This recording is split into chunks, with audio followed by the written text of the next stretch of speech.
Welcome, ladies and gentlemen. My name is Tyler, and welcome to my new channel, My Journey to Financial Freedom. First off, let me start by saying that I am not a financial expert, and these are not recommendations on what you should do with your money, but simply this is just me documenting my progress with my long-term dividend growth and dividend investing. So without further ado, let's dive into my Robinhood portfolio. So currently, my portfolio is worth $2,909.68. Currently on the day, I am up roughly $35 with the slight aftermarket decrease. I still have a little bit of buying power, currently waiting to see if the market will take another dip, so then I can dollar cost average into the long-term stocks that I'm holding currently. So let's slide down. I currently am holding some options as well too, and with these options, any profits that I do take from my options, I then reinvest that money into the stocks that I'm holding as well. So without further ado, let's get into the actual stocks that I'm holding. SPHD, I'm currently holding 11 shares. My average cost is $27.81. With a total return of $51.88. SPHD is currently roughly 14% of my overall portfolio diversity. I do plan on obtaining more shares of SPHD. They do offer a monthly paying dividend with an annual dividend per share of $1.83. Every month they pay out 15 cents per share that you do hold. So as of now, with the 11 shares that I'm holding from SPHD, my net yearly income from SPHD is $20.13. Next up, we have ticker symbol T, which is AT&T. I'm currently holding 20 shares with a dividend pending of $10.40.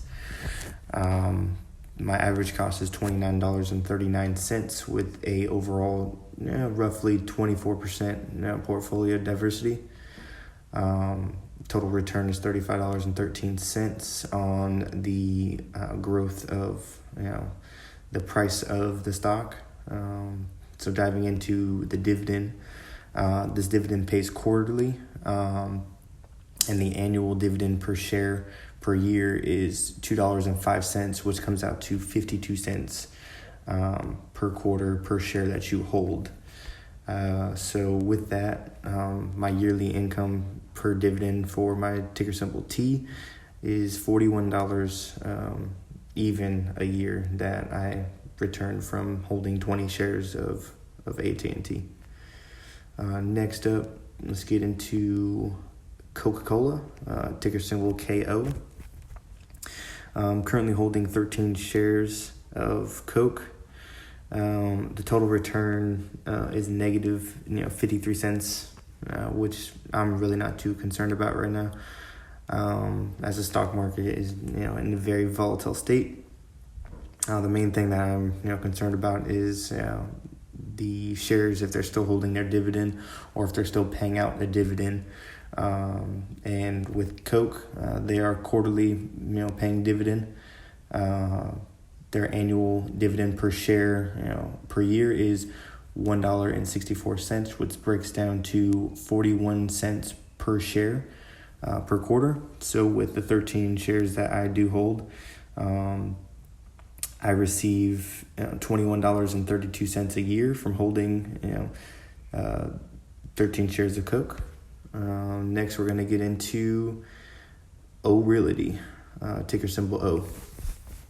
I'm currently holding 11 shares of O. My total return is negative $14.67.